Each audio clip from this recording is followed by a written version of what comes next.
సత్యదేవుని ఆలయంలో మరో ఆర్జిత సేవను ప్రారంభించారు. వనదుర్గ ఆలయంలో ఖడ్గమాల మొదటి పూజను చాగంటి కోటేశ్వరరావు చేపట్టారు. ఇక ఈ పూజా వివరాలపై అన్నవరం ఆలయ ఈవో త్రినాథ్తో మా ఉభయ గోదావరి జిల్లాల coordinator Uday face to face. అడ్మినిస్ట్రేషన్లో తనదైన ముద్ర వేస్తూ భక్తులకు కావలసిన అన్ని సౌకర్యాలు దగ్గరుండి పర్యవేక్షిస్తున్నారు ఈవో త్రినాథ్. ఈరోజు స్వామివారి భక్తుల కోసం ఒక ఆర్జిత సేవను అయితే ప్రవేశపెట్టారు. అసలు ఆ ఆర్జిత సేవ వివరాలు ఏంటి, అందులో పాల్గొనే భక్తులు ఎవరిని సంప్రదించాలి, దాని మొత్తం వివరాలను మనతో మాట్లాడడానికి ఆలయ ఈవో త్రినాథ్ ఉన్నారు. ఆయనతో మాట్లాడుతున్నారు. సార్, ఈరోజు భక్తుల కోసం ఒక ఆర్జిత సేవను అయితే ప్రవేశపెట్టారని చెప్తున్నారు. అసలు దాని వివరాలు ఏంటి? ఓం సత్యదేవాయ నమః. ఈరోజు ఈ ప్రముఖ పుణ్యక్షేత్రంలో వనదుర్గ ఆలయంలో ఖడ్గమాల పూజ అన్నది ఈరోజు బ్రహ్మశ్రీ చాగంటి కోటేశ్వరరావు గారితో మొదటి పూజ ఈరోజు ఉదయం 10:30కి స్టార్ట్ చేసి 11:30 వరకు ఈ కార్యక్రమం జరిగిందండి. ఫస్ట్ టైం వారితో చేయించాలనే ఉద్దేశంతో ఈ టైమింగ్స్ పెట్టడం జరిగింది.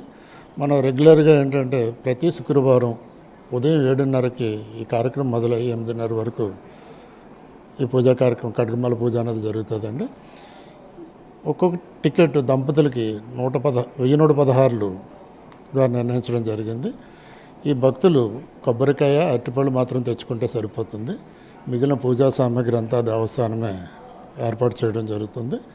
అలాగే పూజ అయిన తదనంతరం అమ్మవారి ప్రతిమ ఏదైతే వారితో పూజ చేయిస్తారో ఆ ప్రతిమ, అలాగే పులిహార ప్రసాదం 250 గ్రాముల పులిహార ప్రసాదం కూడా వాళ్ళకి అందజేయడం జరుగుతుంది.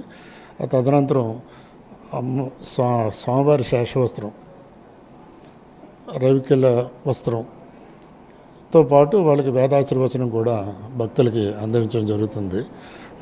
విజయవాడలో ఈ ఖడ్గమాల పూజ అన్నది అత్యంత ప్రాచుర్యం చెందింది. ఈ ప్రాంత ప్రజలకు కూడా ఈ ఖడ్గమాల పూజ అన్నది అందుబాటులో తీసుకురావాలనే ఉద్దేశంతో ఈ పూజా కార్యక్రమం అన్నది మొదలుపెట్టడం జరిగిందండి. ఈ టికెట్స్ ఆన్లైన్లో బుక్ చేసుకోవచ్చు. ఆన్లైన్లో వారికి అవకాశం లేదు, బుక్ చేసుకోలేకపోతున్నా అంటే ఇక్కడికి వచ్చినట్టయితే ఈ ప్రిమిసెస్లో మా సిబ్బంది ఉంటారు. వారు కూడా ఆన్లైన్లో ఎలా బుక్ చేసుకోవాలనేది బుక్ చేసి వాళ్ళకి ఏర్పాటు చేయడం జరుగుతుందండి. సార్, మీకున్న సుదీర్ఘ అనుభవం, దేవాదాయ శాఖలో మీకున్న సుదీర్ఘ అనుభవంతో భక్తులకు కావాల్సిన ఏర్పాట్లు అయితే మీరు కొన్ని మీ ఆలోచనలు ఇక్కడ ఆచరణయోగ్యంగా మారుతున్నాయి. ఈ కళ్యాణ మండపం ఎదురుగా ఉన్న షెడ్ కానీ ఇతరత్ర కొన్ని కార్యక్రమాలు ఇప్పుడు అంటే రేపు ఈ దేవాదాయ శాఖ మంత్రి కానీ ఇతర అధికారులు కానీ కొన్ని ప్రారంభోత్సవాలు చేస్తున్నారు మీ హయాంలో. దాటి వివరాలంటే ఇప్పుడు ఎస్ఆర్సి చౌల్ట్రీ అని సీతారామ చౌల్ట్రీ అన్నది మనకి అందరికీ తెలిసిందే. అది ఒక బ్లాకు నిర్మాణం చేయడానికి టెండర్లు పిలవడం జరిగింది. 105 రూములు వచ్చే విధంగా ఆ బ్లాక్ని ప్రపోజల్ చేయడం జరిగింది.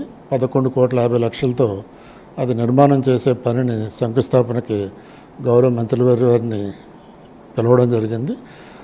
అదే సందర్భంగా ఇప్పుడు మన టోల్గేట్ నుంచి ఒక 100 అడుగులు ముందుకు వచ్చినట్టయితే రైట్ సైడు ఒక మెట్ల మార్గం కూడా 1,40,00,000తో నిర్మాణం చేయడం జరిగింది. అది ఆ రోజు వారితో ఓపెనింగ్ చేయించాలనే ఉద్దేశంతో తేదీ నిర్ణయించడం జరిగింది. కొన్ని మినిస్టర్ గారికి కొన్ని మీటింగ్స్ ఉండడం వల్ల ఆ 22వ తారీఖు అనుకున్న ప్రోగ్రాం పోస్ట్ పోన్ అయ్యిందండి. తదుపరి డేటు త్వరలో నిర్ణయించి మంత్రివర్యులతో ఆ కార్యక్రమం అనేది పూర్తి చేయడం జరుగుతుంది. విజయవాడ అమ్మవారి ఆలయంలో ఈ ఖడ్గమాల ఈ పూజ అనేది ఉంటుందని చెప్తున్నారు. దాన్ని తీసుకొచ్చి చాగంటి కోటేశ్వరరావు ప్రముఖ ప్రవచనకర్త చాగంటి కోటేశ్వరరావు గారి ఆదేశానుసారం ఆయన ఇక్కడ ఈరోజు ఈ పూజను అయితే ప్రారంభించారని చెప్తున్నారు. రాబోయే కాలంలో భక్తుల కోసం ఎన్నో ఆర్జిత సేవలను అయితే ఇక్కడ ప్రవేశపెట్టే అవకాశం ఉందని చెప్తున్నారు. భక్తుల కోసం ఇప్పటికే 1,50,00,000తో ఒక సత్రాన్ని కూడా శంకుస్థాపన చేయడానికి ఏర్పాట్లు జరిగాయని చెప్తున్నారు. భక్తులకి ఈ అన్నవరం దేవస్థానంలో ఈ స్వామివారి దర్శనానికి వచ్చే భక్తుల కోసం వాడికి ఏ ఇబ్బందులు లేకుండా అన్ని ఏర్పాట్లు చేయడంలో దేవాదాయ శాఖ పెద్దలు అనుమతులు అలాగే వారి ఆదేశాలతో ఇక్కడ అన్నవరం దేవస్థానంలో అవన్నీ అమలు జరుగుతాయి. భక్తులకు ఎటువంటి ఇబ్బందులు లేకుండా స్వామి దర్శనం చేసే విధంగా అన్ని ఏర్పాట్లు చేశామని చెప్తున్నారు. ఈ ఖడ్గమాల పూజ అనేది ప్రతి శుక్రవారం జరుగుతుంది. 1116 టికెట్ ఉంటుంది దంపతులకు అని చెప్తున్నారు. మెగా న్యూస్ కోసం వీడియో జర్నలిస్ట్ దొరబాబుతో ఉదయ్ అన్నవరం నుంచి.